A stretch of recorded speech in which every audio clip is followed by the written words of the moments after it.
All right. So yesterday we went to Kirikiri maximum prison because of the guy that been sentenced to death for what he knows absolutely nothing about. And to be honest, it was a very, very sad story, which I'm going to tell. And I believe a lot of people are going to learn from this story. That's number one. Number two, I don't think we'll be able to do much for him, but we'll try our possible best. At least, if we can try to not have him sentenced to death, but maybe they can give him life imprisonment for the start, because where he is now in the prison, he has been condemned. Condemned means say, if you wake up one morning, just carry him, just come outside, just say, okay, the people that inside this prison, they don't too much. Where are the people that they condemn? Come outside, pa, pa, pa, pa, pa. And a lot of them, they were just in the wrong place at the wrong time, maybe the wrong place at the right time.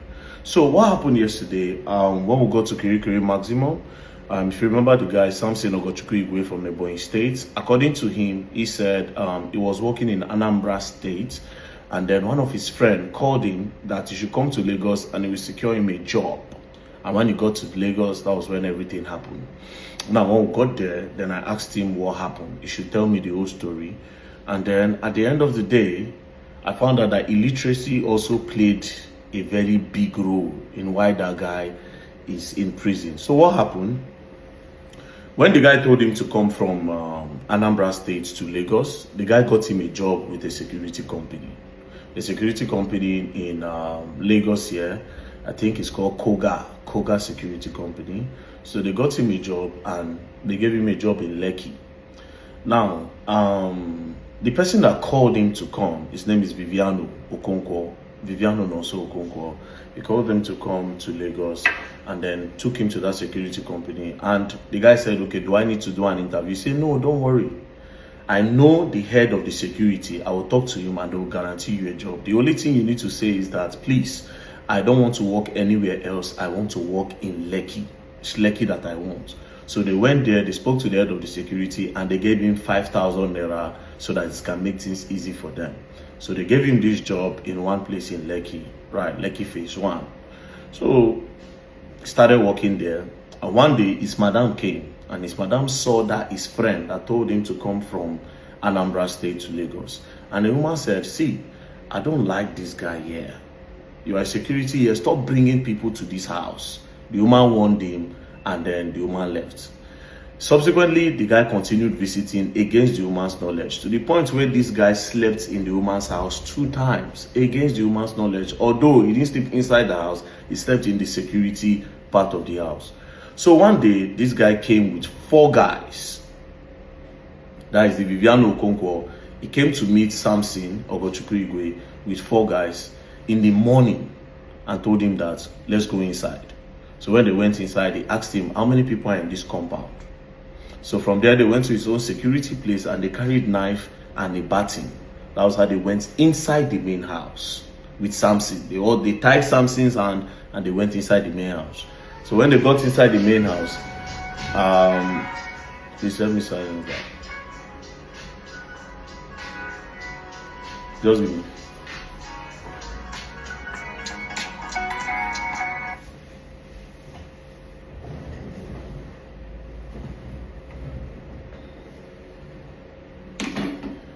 So when they got inside the main house, they brought they went straight to the Oga's room. They brought the Oga outside.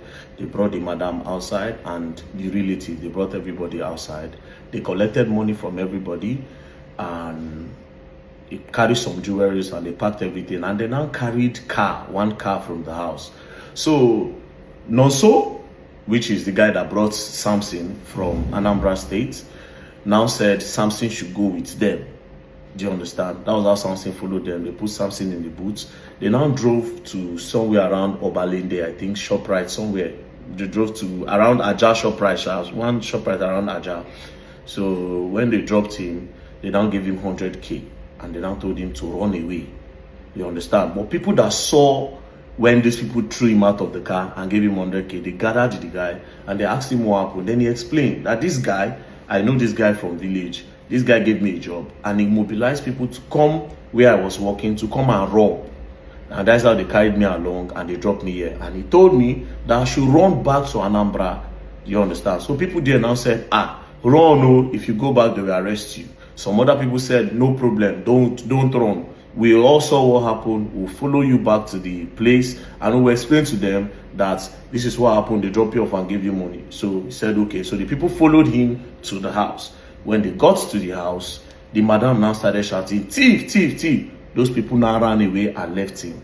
That was how police came. When police came, they charged the case to court. The woman said, this is the guy that robbed me. She was beating him in the station, and the guy kept on begging, now, madam, I did not rob you. The woman now said, but did I not tell you that you should not let this guy come into the house? Do you understand? That was when he knew that him himself had messed up, right? Not knowing that his friend was using this idea to survey the house. All those time he was coming to sleep there, they were using him as a tool for surveillance. Cut the long story short, the case was charged to court, and when they got to court, he didn't have a lawyer. So the judge said, okay, we'll get you a government lawyer to defend you. They brought government lawyer and they defended him the first day. Now, when they now took him to remand him in the police station while the case continued, then the other people's lawyer, like the woman's lawyer, now went to go and visit him, which is not supposed to happen. Like the complainant's lawyer went to go and visit him in prison and told him that, see, we want to help you. But the best way to help you is this.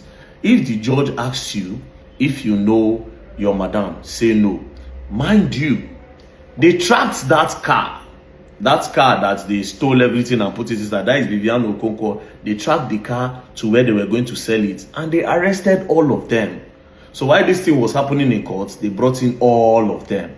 Do you understand? So when they brought in all of them, that guy now representing the complainant, the lawyer representing the complainant, went to go and tell him that, see, if they ask you if you know this madam, your madam, say you don't know her.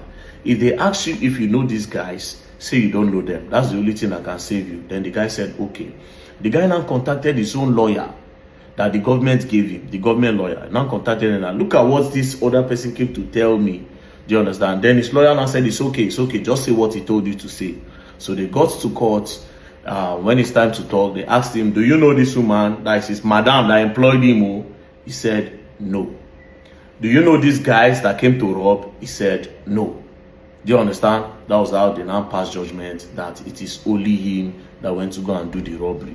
So the people where go rob, they don't deceive him. They let those ones go. Madam go. Now they sentence him to buy.